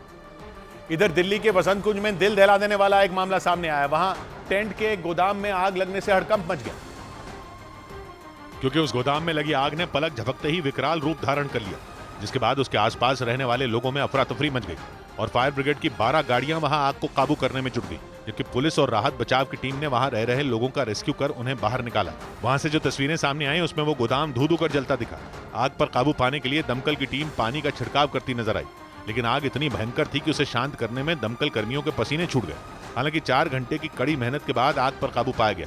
उधर यूक्रेन की सेना ने काला सागर में मौजूद अपने एक तेल भंडार को रूस के चंगुल से छीनने का दावा किया। यूक्रेन का आरोप है कि 2015 में पुतिन की फौज ने उसके इस तेल भंडार पर कब्जा कर लिया था और करीब 8 साल बाद जेलेंस्की ने पुतिन से इस तेल भंडार को फिर से छीनने का दावा किया। यूक्रेन का आरोप है कि 2014 में क्राइमिया पर कब्जा करने के कुछ महीने बाद पुतिन ने इस तेल भंडार को भी हथिया लिया था, जो यूक्रेन के ओदेसा और क्राइमिया के बीच काला सागर में मौजूद है। यूक्रेन ने इस ऑपरेशन का एक वीडियो भी जारी किया जिसमें उसके सैनिक एक बोट से तेल भंडार की तरफ जाते नजर आए। थोड़ी देर बाद जेलेंस्की के सैनिकों ने वहां कब्जा जमा लिया। इस बीच यूक्रेन के मीडिया ने दावा किया कि जेलेंस्की की सेना ने यूक्रेन पर हमला करने से पहले ही रूस के टैंक को तबाह कर दिया। यूक्रेन की तरफ से इसका एक वीडियो भी जारी किया गया जिसमें एक जगह पर जोरदार धमाका होता दिखाई दिया। ये धमाका इतना जोरदार था कि ऐसा लगा मानो वहां कोई ज्वालामुखी फट पड़ा हो। वहां से सामने आए एक वीडियो में तेज धमाके के साथ आग का ऐसा गोला उठता नजर आया जिसे देखकर लगा मानो एक साथ कई बम विस्फोट हो गए। यूक्रेन ने दावा किया कि उनकी सेना ने हमला करने से पहले ही रूस के टैंक को ड्रोन की मदद से तबाह कर दिया। हालांकि यूक्रेन की ओर से यह नहीं बताया गया कि यह हमला उनके सैनिकों ने यूक्रेन के किस इलाके में और कब किया। उधर रूस ने दावा किया कि यूक्रेन के 4 इलाकों में हुए स्थानीय चुनाव में पुतिन की पार्टी जीत गई। ये 4 इलाके डोनेस्क, लुहांस्क, खेरसोन और ज़ापोरिजिया हैं। यूक्रेन ने बयान जारी किया था कि उसने इन इलाकों से रूस के सैनिकों को खदेड़ दिया, लेकिन रूस ने दावा किया कि डोनेस्क, लुहांस्क, खेरसोन और ज़ापोरिजिया में हुए स्थानीय चुनाव में पुतिन की पार्टी जीत गई। पुतिन की पार्टी का नाम यूनाइटेड रशिया पार्टी है और रूस के चुनाव आयोग ने दावा किया कि यूक्रेन के 4 इलाकों में पुतिन की पार्टी को 70% से ज्यादा वोट मिले, जबकि यूक्रेन का कहना है कि इन चारों इलाकों में एक पर भी रूस का पूरा कब्जा नहीं है। लेकिन रूस में अगले साल होने वाले चुनाव की तैयारी कर रहे पुतिन के नए दावे ने यूक्रेन के दावों पर सवाल उठा दिए।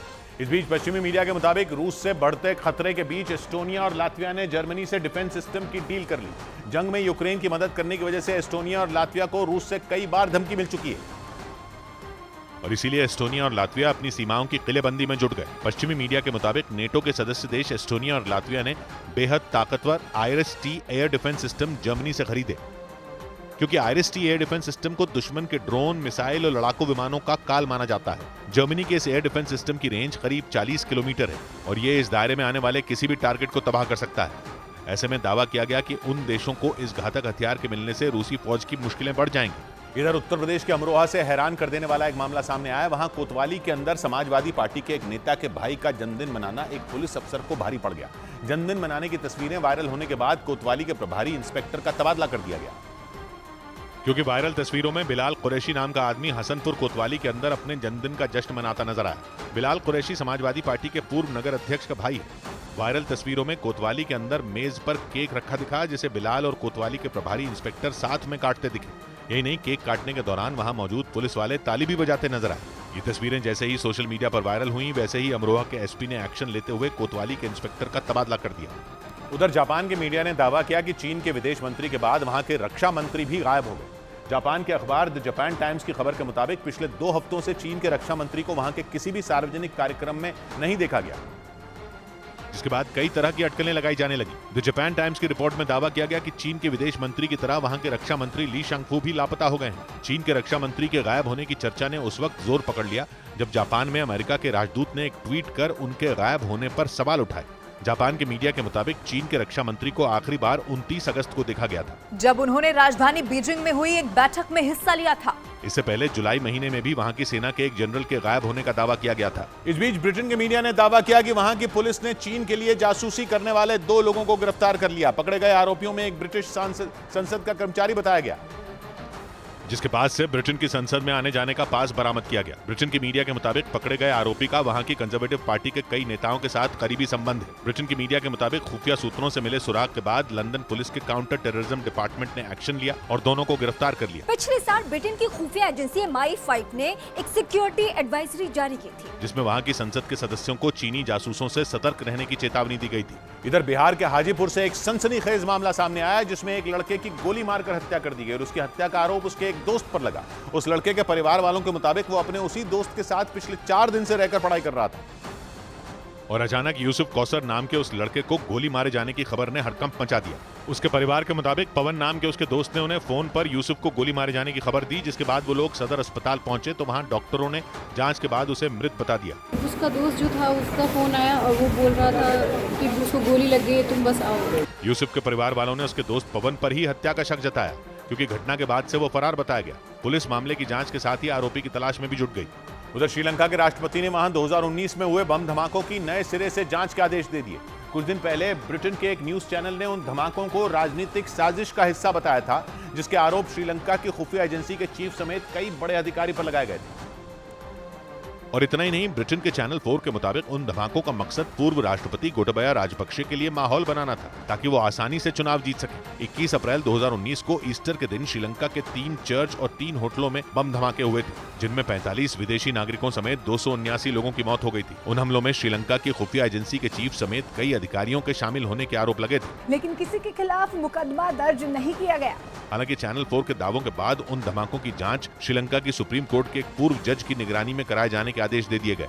इस बीच श्रीलंका के कोलंबो में एशिया कप मैच के दौरान क्रिकेटर विराट कोहली को एक फैन ने तोहफा दिया। चंद्रमोहन नाम के उस फैन ने विराट कोहली को चांदी का एक बैट तोहफे में दिया, जिस पर विराट कोहली के अंतर्राष्ट्रीय क्रिकेट में लगाए गए 76 शतकों को दर्शाया गया और ऐसा करने में उन्हें 3 महीने लगे। इधर भारत की स्पेस एजेंसी इसरो ने आदित्य L1 के तीसरी बार ऑर्बिट बढ़ाने की जानकारी दी। सूरज के अध्ययन के लिए 2 सितंबर को इस अंतरिक्ष यान को लॉन्च किया गया था और एक रोज पहले तीसरी बार पृथ्वी के चारों ओर घूम रहे आदित्य L1 का ऑर्बिट बढ़ाया गया। उधर रूस ने अमेरिका पर खतरनाक बीमारी फैलाने वाले मच्छरों से भरे ड्रोन बनाने का आरोप लगाया।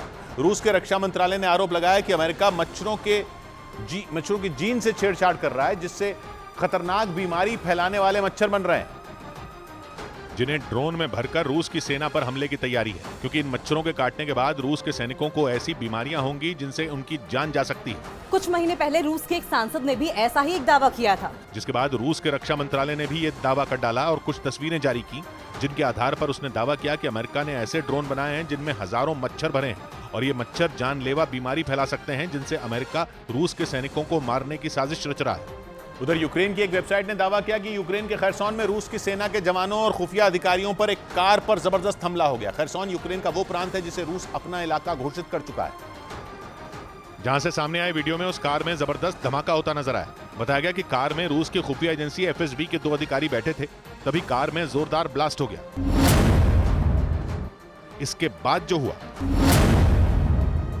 ब्रेक के बाद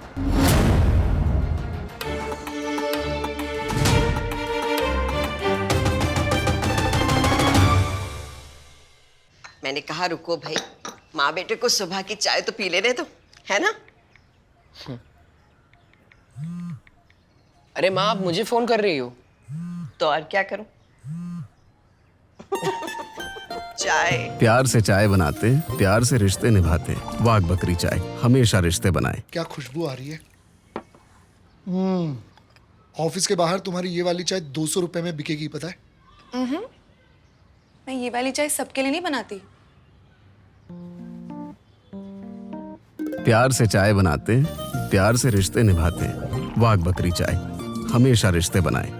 बड़ी खबर आ रही है, देश के कई राज्यों में हो रही भारी बारिश से जुड़ी हुई उत्तर प्रदेश, उत्तराखंड और मध्य प्रदेश समेत देश के कई राज्यों में मूसलाधार बारिश से हाहाकार मच गया। उत्तर प्रदेश की राजधानी लखनऊ समेत कई जिलों में कुछ ही घंटों में इतनी बारिश हुई कि वहां बाढ़ जैसे हालात बन गए। इसी तरह की परेशानी उत्तराखंड के भी कई जिलों में लोगों को हुई। इस बीच मौसम विभाग ने बिहार, मध्य प्रदेश, राजस्थान और पश्चिम बंगाल के साथ साथ देश के 15 राज्यों में भारी बारिश का अलर्ट जारी कर दिया, जिसका मतलब है कि इन राज्यों में लोगों की परेशानी बढ़ सकती है, क्योंकि पहले से ही कई राज्यों में भारी बारिश से हालात बिगड़ चुके हैं। उत्तर प्रदेश की राजधानी लखनऊ में बारिश ने जमकर कोहराम मचाया। वहां कुछ घंटों की मूसलाधार बारिश के बाद सड़कें और गलियां तालाब में तब्दील हो गई, जिसकी वजह से लोगों की मुश्किलें बढ़ गईं। वहां से जो तस्वीरें सामने आई उनमें जिधर भी नजर गई उधर सिर्फ पानी ही पानी दिखाई दिया। कुछ घंटों की मूसलाधार बारिश से सड़कों पर घुटनों तक पानी भर गया, जिससे गाड़ियों की रफ्तार धीमी हो गई। शहर के दूसरे इलाके से जो वीडियो सामने आया उसमें एक अस्पताल में पानी भरा दिखाई दिया। अस्पताल में पानी भरने से मरीजों को काफी दिक्कतों का सामना करना पड़ा। पानी को निकालने के लिए लगातार जो है वो पंप के जरिए पानी को निकाल रहा है। वहीं लगातार हो रही भारी बारिश की वजह से वहां की एक सड़क धंसी नजर आई। इधर उत्तर प्रदेश के बाराबंकी में मूसलाधार बारिश के बीच फायर ब्रिगेड और पुलिस की टीम ने लोगों का रेस्क्यू किया। वहां पिछले 24 घंटों से हो रही भारी बारिश की वजह से लोगों के घरों में पानी भर गया, जिससे वो लोग अपने अपने घरों में फंस गए। घटना की जानकारी मिलने के बाद पुलिस के जवान फायर ब्रिगेड की टीम के साथ वहां पहुंच गए, जिसके बाद मूसलाधार बारिश के बीच रेस्क्यू ऑपरेशन चलाकर उन लोगों को सुरक्षित बाहर निकाला गया। वहां से जो वीडियो सामने आया उसमें सड़कों पर कमर के ऊपर तक पानी भरा नजर आया, जिसमें कई गाड़ियां आधी से ज्यादा डूबी दिखाई दी। बाराबंकी में पिछले 24 घंटों में बारिश ने ऐसी तबाही मचाई कि लोगों के घरों में बारिश का पानी पहुंच गया, जिसकी वजह से लोगों को अपना घर छोड़ना पड़ा। और वहां लगातार हुई बारिश के बाद हालात पूरी तरह पटरी से उतर गए, क्योंकि मूसलाधार बारिश ने ऐसा हाहाकार मचाया कि लोगों का जीना मुहाल हो गया।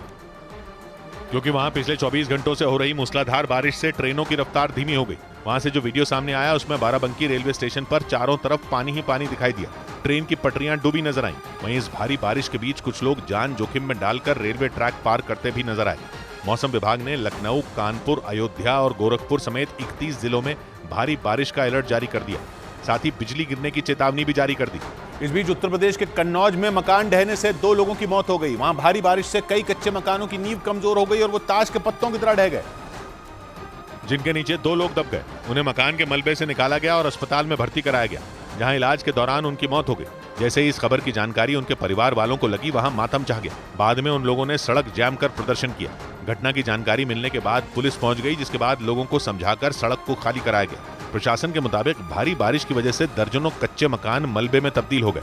इधर उत्तर प्रदेश में पिछले 24 घंटों में हुई भारी बारिश और बिजली गिरने से 19 लोगों की मौत का आंकड़ा आया, जबकि राज्य के कई जिलों में बाढ़ जैसे हालात पैदा हो गए। जिसकी वजह से प्रशासन ने वहां के स्कूलों और कॉलेजों को बंद करने का आदेश जारी कर दिया।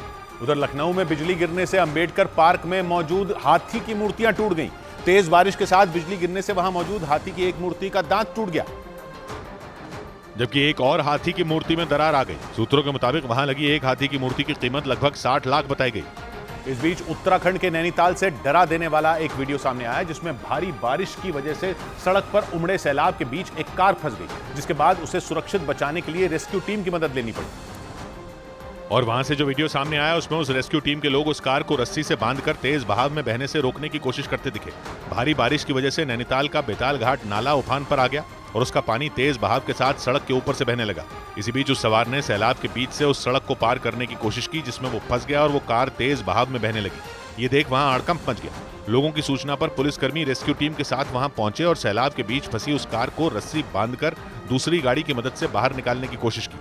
उधर अफ्रीकी देश लिबिया से डैनियल तूफान की डरा देने वाली तस्वीरें सामने आई। ये वही तूफान है जिसने बल्गेरिया और ग्रीस में तबाही मचाई। ग्रीस में डैनियल तूफान की वजह से 15 लोगों की मौत हो गई, जिसके बाद ये लिबिया के पूर्वी हिस्से से टकराया और वहां से तूफान की डरा देने वाली तस्वीरें आई, जिसमें समंदर से उठा बवंडर आगे बढ़ता नजर आया। इन तस्वीरों में आसमान में चमकती बिजली ने तो और डरा दिया। ये तस्वीरें लिबिया के बेंगाजी शहर से आई, जो भूमध्य सागर के किनारे बना है और अफ्रीकी देश लिबिया का दूसरा सबसे ज्यादा आबादी वाला शहर है। वहां डैनियल तूफान ने हाहाकार मचा दिया। समंदर में उठे बवंडर से बेंगाजी में ऐसा सैलाब आया कि कारें सड़कों पर तिनकों की तरह बहने लगी। वहां ऐसी जबरदस्त बाढ़ आई कि ढेरों गाड़ियां डूब गईं। कार में फंसे एक शख्स की मौत की भी खबर आई, जिसके बाद लिबिया की सरकार को वहां के समंदर के किनारे बसे इलाकों में इमरजेंसी लागू करनी पड़ी। डैनियल तूफान भूमध्य सागर से उठा और उसने इसके किनारे बसे कई देशों को चपेट में ले लिया, जिनमें लिबिया भी शामिल हो गया, जहां ग्रीस और बल्गेरिया जैसी ही तबाही हुई, क्योंकि डैनियल तूफान तुर्की, बल्गेरिया और ग्रीस से होते हुए लिबिया पहुंचा और वहां के बेंगाजी शहर में 50 से 250 मिलीमीटर के बीच बारिश हुई। डैनियल तूफान आयोनियन सागर में लो प्रेशर सिस्टम बनने की वजह से आया और आयोनियन सागर भूमध्य सागर का हिस्सा है। जहां उठे इस खतरनाक तूफान ने उन देशों में आसमानी आफत ला दी जहां आमतौर पर इतनी बारिश नहीं होती। उधर यूरोप के देश स्पेन में हुई मूसलाधार बारिश ने वहां के कई इलाकों में मुश्किलें बढ़ा दी। किहोन में तो आसमान से ऐसी आफत बरसी कि जमीन पर हाहाकार मच गया। तेज बारिश की वजह से पूरा का पूरा शहर पानी में डूब गया। बाढ़ ने वहां के लोगों का जीना मुहाल कर दिया, क्योंकि स्पेन के किहोन शहर में जहां तक निगाह गई सिवाय मटमैले पानी के कुछ नजर नहीं आया। पानी भी इतना कि कारें आधी डूब गईं। वहां से जो वीडियो सामने आया उसमें बाढ़ के पानी को देखकर ऐसा लगा मानो शहर के बीच कोई डैम फूट पड़ा हो और सैलाब सड़कों पर बहता दिखा, जिसका बहाव इतना तेज था कि उसकी जद में आने वाले पेड़ तिनके की तरह बह गए। यही नहीं, बाढ़ के पानी की वजह से कई कारें बीच रास्ते में फंस गईं, जिसकी वजह से लोगों को परेशानियों का सामना करना पड़ा। हालांकि वहां बिगड़ते हालात के बाद राहत और बचाव दल एक्टिव हो गए, लेकिन बाढ़ ने पूरे के पूरे शहर को टापू में बदल दिया। इस बीच चीन के तट से टकराने के एक हफ्ते बाद भी हाइक्वी तूफान का असर कई इलाकों में देखने को मिला। इस तूफान की वजह से चीन के कई इलाकों में लगातार 7वें दिन भी बारिश हुई, जिसकी वजह से कई जगहों पर बाढ़ जैसे हालात बन गए। चीन के फुजियान प्रांत में हाइक्वी तूफान के गुजरने के बाद लगातार 7वें दिन बारिश हुई, जिससे भयंकर तबाही मच गई। वहां के एक इलाके से सामने आई तस्वीर में चारों तरफ पानी ही पानी दिखाई दिया। सड़कों पर खड़ी कई गाड़ियां डूब गईं तो बाढ़ का पानी सैकड़ों मकानों में भी घुस गया, जिसके बाद राहत और बचाव दल की टीमों ने बाढ़ में फंसे लोगों को निकालने का काम शुरू किया। इस दौरान सैकड़ों लोगों को उनके घरों से निकालकर सुरक्षित जगहों पर पहुंचाया गया। क्योंकि चीन के शांसी प्रांत में हुई भारी बारिश से हाहाकार मच गया। वहां कई घंटों तक मूसलाधार बारिश हुई, जिससे भयंकर तबाही मच गई। क्योंकि लगातार हुई बारिश से सड़कों पर सैलाब आ गया, जिसमें कई लोग बह गए। चीन के शांसी प्रांत के एक इलाके से सामने आई तस्वीर में दिखा कि बारिश के बाद सड़क पर पानी का बहाव इतना तेज हो गया कि वो अपने साथ सब कुछ बहा कर ले गया। कुछ लोगों ने उसका सामना करने की भी कोशिश की, लेकिन सैलाब के आगे उनकी एक न चली। इसी तरह कई दूसरे इलाकों में भारी बारिश ने लोगों की मुसीबत बढ़ा दी। हालांकि रेस्क्यू टीम ने कई जगहों पर अभियान चलाकर लोगों को बाढ़ जैसे हालात से निकाला। कुछ इलाकों में पहाड़ खिसक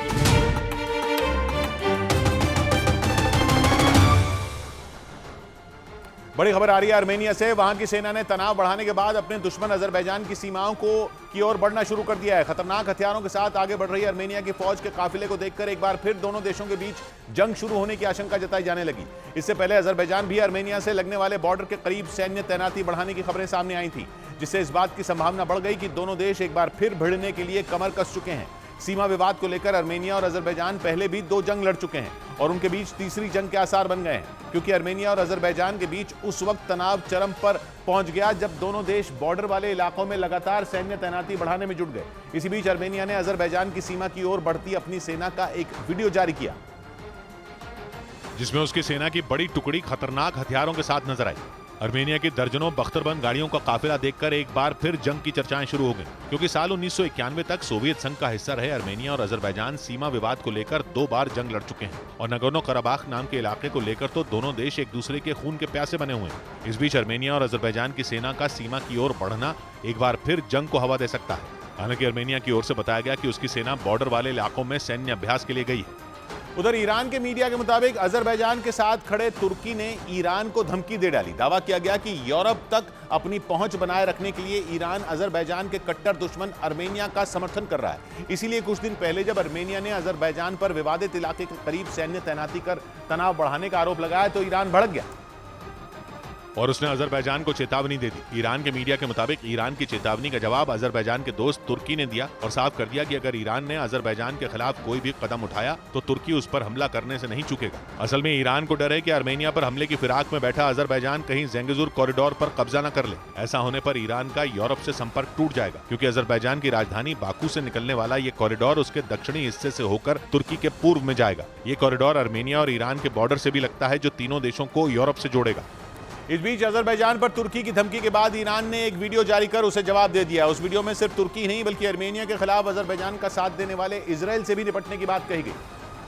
और ये वीडियो ईरान की सेना की ब्रांच IRGC यानी इस्लामिक रिवोल्यूशनरी गार्ड कोर की ओर से जारी किया गया, जिसमें आर्मेनिया और उसके पड़ोसी देशों का मैप नजर आया। IRGC ने आर्मेनिया की सुरक्षा की कसम खाते हुए उसकी सीमाओं को किसी भी हमले से बचाने का वादा किया। इसके साथ ही ईरान ने आर्मेनिया के कट्टर दुश्मन अजरबैजान के साथियों तुर्की और इजराइल को भी चेतावनी दे दी और साफ किया कि वो आर्मेनिया की ओर आंख उठाने वालों को किसी भी कीमत पर छोड़ेगा नहीं। इधर पश्चिमी मीडिया के मुताबिक जंग में यूक्रेन की मदद का ऐलान करने पर रूस ने आर्मेनिया के राजदूत को तलब किया। सोवियत संघ का हिस्सा रहा आर्मेनिया कभी रूस का करीबी हुआ करता था, लेकिन बदले हालात में रूस और आर्मेनिया के बीच दरार आ गई और रिश्ते इस कदर बिगड़ गए कि आर्मेनिया ने साफ कर दिया कि वो रूस की वजह से अमेरिका और यूरोप से दुश्मनी मोल नहीं ले सकता। लेकिन इसी बीच आर्मेनिया ने वो कर दिया जिसकी उम्मीद रूस को भी नहीं रही होगी। उसने रूस के खिलाफ जंग लड़ रहे यूक्रेन की मदद का ऐलान कर दिया। पश्चिमी मीडिया के मुताबिक इसी बात से रूस भड़क गया और आर्मेनिया के राजदूत को तलब किया। आर्मेनिया ने पिछले हफ्ते ही यूक्रेन को जंग के दौरान हुए नुकसान से उबरने में मदद करने का ऐलान किया था।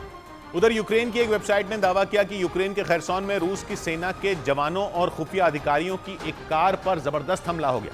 खैरसॉन यूक्रेन का वो प्रांत है जिसे रूस अपना इलाका घोषित कर चुका है। जहां से सामने आए वीडियो में उस कार में जबरदस्त धमाका होता नजर आया। बताया गया कि कार में रूस की खुफिया एजेंसी FSB के 2 अधिकारी बैठे थे, तभी कार में जोरदार ब्लास्ट हो गया और कार के परखचे उड़ गए। बताया गया कि रूस का एक खुफिया अधिकारी तो धमाका होते ही जान से हाथ धो बैठा। दावा किया गया कि रूस पर इस हमले के पीछे यूक्रेन की खुफिया एजेंसी का हाथ है।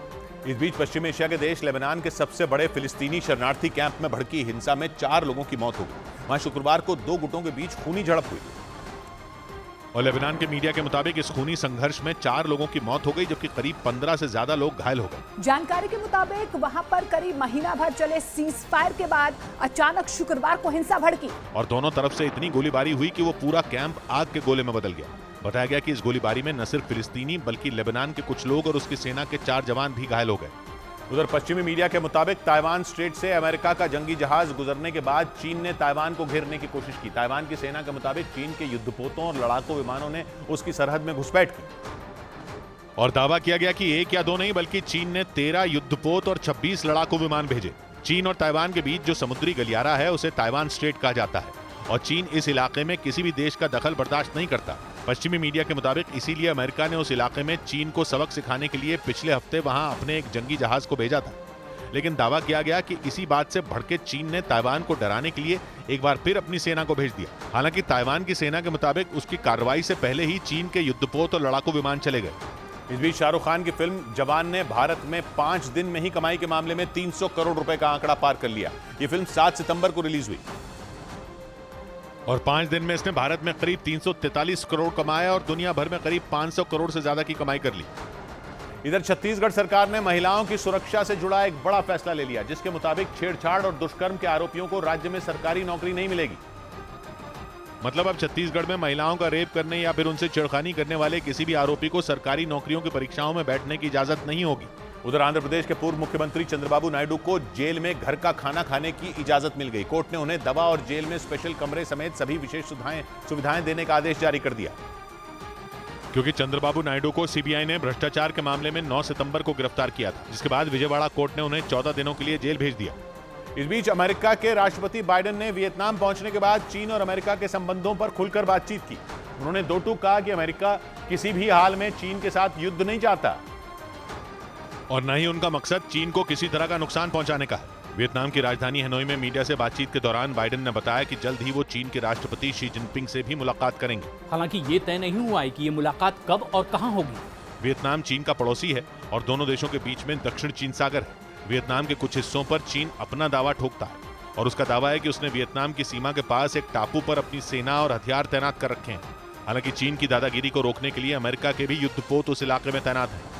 इधर उत्तर प्रदेश के बिजनौर से रूह कपा देने वाला एक वीडियो सामने आया, जिसमें एक लड़का एक आदमी की ईंट से कुचल कर हत्या करता नजर आया।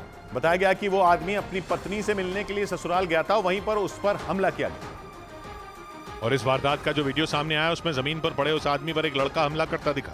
आरोपी ने एक ईंट से उस आदमी के चेहरे पर कई बार हमला किया। घटना के समय कई लोग वहां खड़े दिखाई दिए, लेकिन आरोपी उस आदमी पर हमले करता रहा। तभी छत पर खड़ी एक महिला ने आरोपी को टोका तो उसने उस महिला पर भी हमले की कोशिश की। उसके बाद वो वहां से भाग निकला।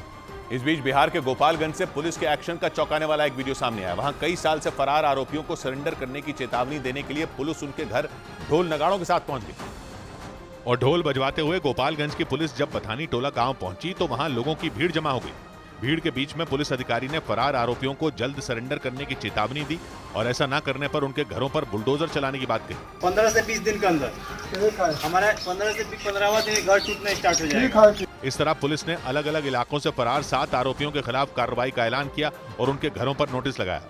उधर इजरायल में न्यायिक सुधारों पर कोर्ट में सुनवाई से पहले एक बार फिर प्रदर्शन हुए। वहां हजारों की संख्या में लोग इजरायल के झंडे के साथ सड़कों पर उतर आए और जमकर नारेबाजी की। हालांकि प्रदर्शनकारियों को रोकने के लिए वहां पहले से ही भारी संख्या में सुरक्षा कर्मियों को तैनात किया गया था। वहां से सामने आए एक वीडियो में सुरक्षा कर्मियों और प्रदर्शनकारियों के बीच धक्का मुक्की होती दिखी। इस दौरान सुरक्षा कर्मी प्रदर्शनकारियों को सड़क से हटाते नजर आए। इस झड़प में कुछ प्रदर्शनकारियों को हल्की चोट भी आई। इजरायल के ज्यादातर लोगों का मानना है कि वहां की सरकार इस बिल के जरिए जजों को अपनी मुट्ठी में कर लेगी, क्योंकि इजरायल की संसद वहां की न्यायपालिका के अधिकार कम करने वाले बिल को पास कर चुकी है। इस बीच इंडोनेशिया से एक ऐसी खबर सामने आई जिससे पूरी दुनिया चौंक गई। न्यूज मैगजीन द डिप्लोमैट के मुताबिक वहां गरीबी और बेरोजगारी से बेहाल लोग अपनी किडनी तक बेचने पर मजबूर हो गए।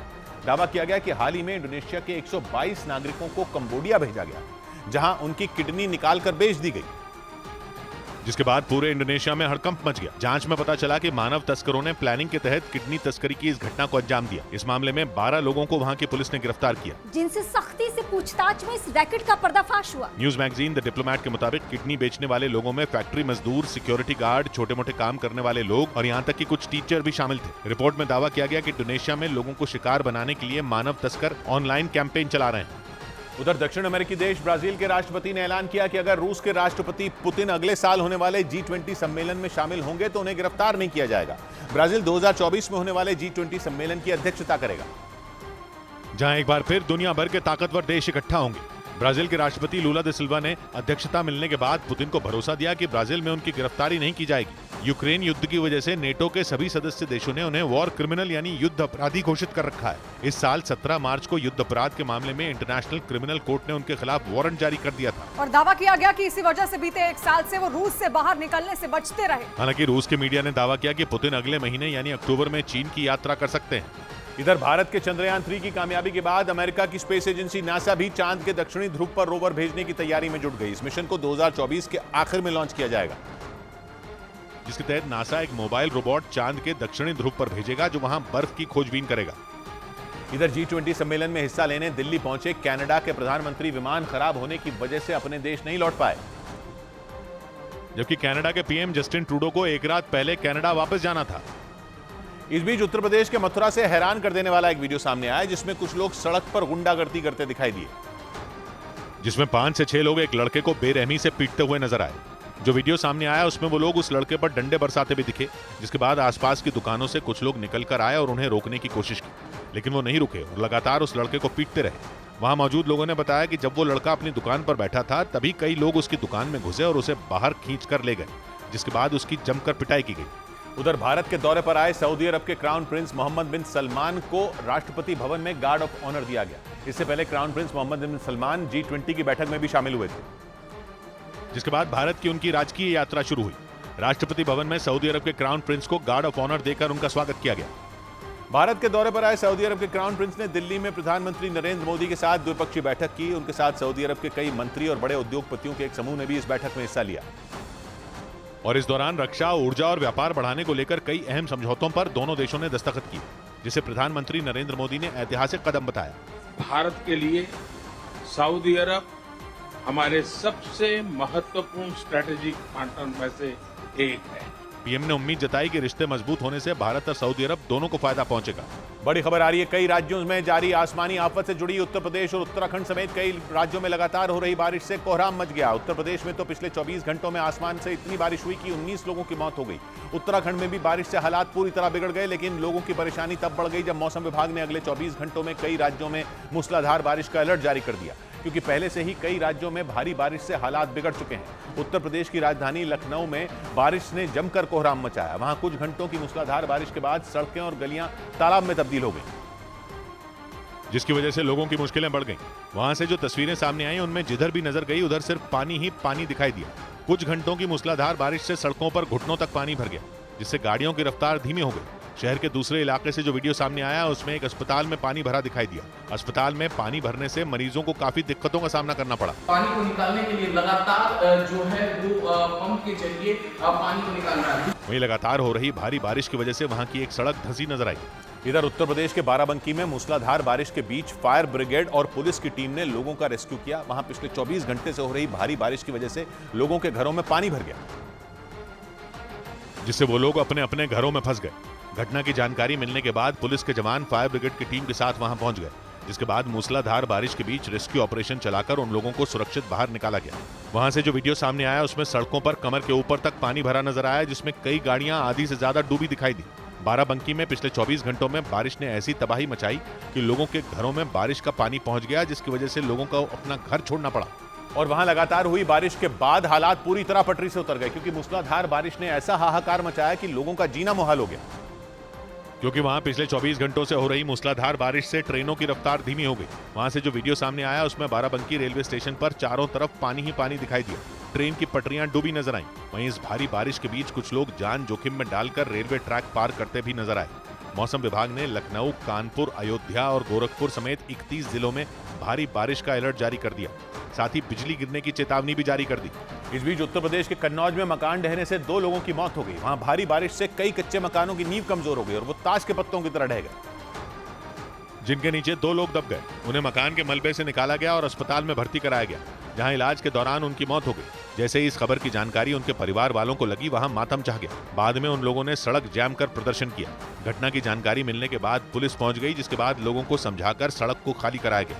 प्रशासन के मुताबिक भारी बारिश की वजह से दर्जनों कच्चे मकान मलबे में तब्दील हो गए। इधर उत्तर प्रदेश में पिछले 24 घंटों में हुई भारी बारिश और बिजली गिरने से 19 लोगों की मौत हो गई, जबकि राज्य के कई जिलों में बाढ़ जैसे हालात पैदा हो गए। जिसकी वजह से प्रशासन ने वहां के स्कूलों और कॉलेजों को बंद करने का आदेश जारी कर दिया। उधर लखनऊ में बिजली गिरने से अंबेडकर पार्क में मौजूद हाथी की मूर्तियां टूट गईं। तेज बारिश के साथ बिजली गिरने से वहां मौजूद हाथी की एक मूर्ति का दांत टूट गया, जबकि एक और हाथी की मूर्ति में दरार आ गई। सूत्रों के मुताबिक वहां लगी एक हाथी की मूर्ति की कीमत लगभग 60 लाख बताई गई। इस बीच उत्तराखंड के नैनीताल से डरा देने वाला एक वीडियो सामने आया, जिसमें भारी बारिश की वजह से सड़क पर उमड़े सैलाब के बीच एक कार फंस गई, जिसके बाद उसे सुरक्षित बचाने के लिए रेस्क्यू टीम की मदद लेनी पड़ी। और वहां से जो वीडियो सामने आया उसमें उस रेस्क्यू टीम के लोग उस कार को रस्सी से बांधकर तेज बहाव में बहने से रोकने की कोशिश करते दिखे। भारी बारिश की वजह से नैनीताल का बेताल घाट नाला उफान पर आ गया और उसका पानी तेज बहाव के साथ सड़क के ऊपर से बहने लगा। इसी बीच उस सवार ने सैलाब के बीच से उस सड़क को पार करने की कोशिश की, जिसमें वो फंस गया और वो कार तेज बहाव में बहने लगी। ये देख वहां हड़कंप मच गया। लोगों की सूचना पर पुलिसकर्मी रेस्क्यू टीम के साथ वहां पहुंचे और सैलाब के बीच फंसी उस कार को रस्सी बांधकर दूसरी गाड़ी की मदद से बाहर निकालने की कोशिश की। उधर अफ्रीकी देश लिबिया से डैनियल तूफान की डरा देने वाली तस्वीरें सामने आई। ये वही तूफान है जिसने बल्गेरिया और ग्रीस में तबाही मचाई। ग्रीस में डैनियल तूफान की वजह से 15 लोगों की मौत तक हो गई, जिसके बाद ये लिबिया के पूर्वी हिस्से से टकराया और वहां से तूफान की डरा देने वाली तस्वीरें आई, जिसमें समंदर से उठा बवंडर आगे बढ़ता नजर आया। इन तस्वीरों में आसमान में चमकती बिजली ने तो और डरा दिया। ये तस्वीरें लिबिया के बेंगाजी शहर से आई, जो भूमध्य सागर के किनारे बना है और अफ्रीकी देश लिबिया का दूसरा सबसे ज्यादा आबादी वाला शहर है। वहां डैनियल तूफान ने हाहाकार मचा दिया। समंदर में उठे बवंडर से बेंगाजी में ऐसा सैलाब आया कि कारें सड़कों पर तिनकों की तरह बहने लगी। वहां ऐसी जबरदस्त बाढ़ आई कि ढेरों गाड़ियां डूब गईं। कार में फंसे एक शख्स की मौत की भी खबर आई, जिसके बाद लिबिया की सरकार को वहां के समंदर किनारे बसे इलाकों में इमरजेंसी लागू करनी पड़ी। डैनियल तूफान भूमध्य सागर से उठा और उसने इसके किनारे बसे कई देशों को चपेट में ले लिया, जिनमें लिबिया भी शामिल हो गया, जहां ग्रीस और बल्गेरिया जैसी ही तबाही हुई, क्योंकि डैनियल तूफान तुर्की, बल्गेरिया और ग्रीस से होते हुए लिबिया पहुंचा और वहां के बेंगाजी शहर में 50 से 250 मिलीमीटर के बीच बारिश हुई। डैनियल तूफान आयोनियन सागर में लो प्रेशर सिस्टम बनने की वजह से आया और आयोनियन सागर भूमध्य सागर का हिस्सा है। जहां उठे इस खतरनाक तूफान ने उन देशों में आसमानी आफत ला दी जहां आमतौर पर इतनी बारिश नहीं होती। उधर यूरोप के देश स्पेन में हुई मूसलाधार बारिश ने वहां के कई इलाकों में मुश्किलें बढ़ा दी। गिजॉन में तो आसमान से ऐसी आफत बरसी कि जमीन पर हाहाकार मच गया। तेज बारिश की वजह से पूरा का पूरा शहर पानी में डूब गया और बाढ़ ने वहां के लोगों का जीना मुहाल कर दिया। क्योंकि स्पेन के खिजोन शहर में जहां तक निगाह गई सिवाय मटमैले पानी के कुछ नजर नहीं आया। पानी भी इतना कि कारें आधी डूब गईं। वहां से जो वीडियो सामने आया उसमें बाढ़ के पानी को देखकर ऐसा लगा मानो शहर के बीच कोई डैम फूट पड़ा हो और सैलाब सड़कों पर बहता दिखा, जिसका बहाव इतना तेज था कि उसकी जद में आने वाले पेड़ तिनके की तरह बह गए। यही नहीं, बाढ़ के पानी की वजह से कई कारें बीच रास्ते में फंस गईं, जिसकी वजह से लोगों को परेशानियों का सामना करना पड़ा। हालांकि वहां बिगड़ते हालात के बाद राहत और बचाव दल एक्टिव हो गए, लेकिन बाढ़ ने पूरे के पूरे शहर को टापू में बदल दिया। इस बीच चीन के तट से टकराने के एक हफ्ते बाद भी हाईक्वी तूफान का असर कई इलाकों में देखने को मिला। इस तूफान की वजह से चीन के कई इलाकों में लगातार 7वें दिन भी बारिश हुई, जिसकी वजह से कई जगहों पर बाढ़ जैसे हालात बन गए। चीन के फुजियान प्रांत में हाईक्वी तूफान के गुजरने के बाद लगातार 7वें दिन बारिश हुई, जिससे भयंकर तबाही मच गई। वहां के एक इलाके से सामने आई तस्वीर में चारों तरफ पानी ही पानी दिखाई दिया। सड़कों पर खड़ी कई गाड़ियां डूब गईं, तो बाढ़ का पानी सैकड़ों मकानों में भी घुस गया, जिसके बाद राहत और बचाव दल की टीमों ने बाढ़ में फंसे लोगों को निकालने का काम शुरू किया। इस दौरान सैकड़ों लोगों को उनके घरों से निकालकर सुरक्षित जगहों पर पहुंचाया गया। क्योंकि चीन के शांसी प्रांत में हुई भारी बारिश से हाहाकार मच गया। वहां कई घंटों तक मूसलाधार बारिश हुई, जिससे भयंकर तबाही मच गई। क्योंकि लगातार हुई बारिश से सड़कों पर सैलाब आ गया, जिसमें कई लोग बह गए। चीन के शांसी प्रांत के एक इलाके से सामने आई तस्वीर में दिखा कि बारिश के बाद सड़क पर पानी का बहाव इतना तेज हो गया कि वो अपने साथ सब कुछ बहा कर ले गया। कुछ लोगों ने उसका सामना करने की भी कोशिश की, लेकिन सैलाब के आगे उनकी एक न चली। इसी तरह कई दूसरे इलाकों में भारी बारिश ने लोगों की मुसीबत बढ़ा दी। हालांकि रेस्क्यू टीम ने कई जगहों पर अभियान चलाकर लोगों को बाढ़ जैसे हालात से निकाला। कुछ इलाकों में पहाड़ खिसकने से भी रास्ते बंद हो गए, जिसके बाद मलबे को हटाने का काम शुरू किया गया। उधर अमेरिका में ली नाम के चक्रवाती तूफान से निपटने की तैयारियां तेज हो गईं। चक्रवाती तूफान ली को पिछले कुछ सालों का सबसे ताकतवर तूफान माना जा रहा है, जिसके लिए पहले ही कैटेगरी 5 का अलर्ट जारी किया जा चुका है। ये अलर्ट अमेरिका में किसी भी कुदरती तबाही का सबसे बड़ा अलर्ट होता है। दावा किया जा रहा है कि ली तूफान की वजह से 265 किलोमीटर प्रति घंटा की रफ्तार से हवाएं चल सकती हैं। हालांकि ली तूफान के अमेरिका के तट पर पहुंचने में करीब एक हफ्ते का वक्त बाकी है, लेकिन इस ताकतवर तूफान की आहट ने ही लोगों को डरा कर रख दिया है। माना जा रहा है कि पिछले कुछ दशकों में इससे ताकतवर तूफान अमेरिका में पहले कभी नहीं आया। उधर मध्य प्रदेश के जबलपुर में बीजेपी के जीतू कटारिया नाम के नेता ने तमिलनाडु के मंत्री उदयनिधि स्टालिन और उनके पिता मुख्यमंत्री एम.के. स्टालिन की तस्वीरों को वहां के एक मंदिर की सीढ़ियों पर लगा दिया। पिछले हफ्ते उदयनिधि स्टालिन ने सनातन पर विवादास्पद बयान दिया था, जिसका विरोध जताने के लिए जबलपुर में बीजेपी नेता जीतू कटारे ने उनकी और उनके पिता एम.के. स्टालिन की तस्वीरें मंदिर की सीढ़ियों पर चिपका दी, ताकि मंदिर आने जाने वाले लोग उनकी तस्वीरों को अपने पैरों तले रौंद सकें। इसी तरह शहर के दूसरे मंदिर की सीढ़ियों पर भी उनकी तस्वीरें चिपका दी गईं। उधर भारत में G20 समिट के सफल आयोजन की दुनिया भर के मीडिया में तारीफ हुई। दुनिया के अलग अलग अखबारों और न्यूज चैनल ने प्रधानमंत्री के नेतृत्व की भी दिल खोलकर तारीफ की। और भारत में G20 समिट के सफल आयोजन को सुर्खियों में रखा। अमेरिका के न्यूज चैनल ब्लूमबर्ग ने भारत को इस साल की G20 समिट का लीडर बता दिया, तो वहीं खाड़ी देशों के मीडिया ने G20 समिट को प्रधानमंत्री की कूटनीतिक जीत माना। वहीं वॉशिंगटन पोस्ट ने लिखा कि प्रधानमंत्री 2 धड़ों में बढ़ चुके ताकतवर देशों को एक मंच पर ले आए। इधर भारत में हुए G20 समिट की सोशल मीडिया पर प्रशंसा हुई। अलग अलग क्षेत्रों की नामी गिरामी हस्तियों ने भारत में हुए G20 समिट के सफल आयोजन की तारीफ की। और अमिताभ बच्चन ने G20 को भारत का गर्व बताया, तो वहीं शाहरुख खान ने G20 समिट की अध्यक्षता के लिए प्रधानमंत्री को बधाई दी। बैडमिंटन खिलाड़ी पीवी सिंधु ने भी इस आयोजन के लिए प्रधानमंत्री की तारीफ की, तो वहीं क्रिकेटर सुरेश रैना ने G20 समिट की तारीफ करते हुए सोशल मीडिया पर जय हिंद लिखा। उधर बांग्लादेश में भारत के प्रधानमंत्री नरेंद्र मोदी की जमकर तारीफ हुई। G20 सम्मेलन में बांग्लादेश की पीएम को बुलाए जाने और दोनों देशों के प्रधानमंत्रियों के बीच हुई द्विपक्षीय बातचीत की चर्चा वहां जोरों पर। और हर तरफ प्रधानमंत्री मोदी के फैसले की सराहना हो रही है। वहां के अखबारों और सोशल मीडिया पर इसे दोनों देशों के बीच संबंधों को और ज्यादा मजबूत करने वाला बताया गया। इधर दिल्ली में हुई G20 सम्मेलन में शामिल होने आए कनाडा के प्रधानमंत्री जस्टिन ट्रूडो को अपने देश में काफी ट्रोल होना पड़ा। यहां तक कि उनके G20 के डिनर से गायब रहने पर भी सवाल उठाए गए। और वहां के मीडिया और सोशल मीडिया पर इस बात पर चर्चा होने लगी कि खालिस्तान समर्थकों के मुद्दे पर भारत के प्रधानमंत्री मोदी ने जस्टिन ट्रूडो को खरी खरी सुना दी। करते हैं पर काम नहीं होते हैं सब, करते हैं पर काम नहीं होते हैं सब, करके भी बदनाम नहीं होते हैं सब। 100 बात की एक बात कही हसीन ने, दशरथ भी सब बाप नहीं बन पाते, बेटे भी अब राम नहीं होते हैं सब। मिलते हैं कल, घड़ी जब इशारा करेगी 9 बजे रात का वक्त फिर होगा 100 बात की एक बात।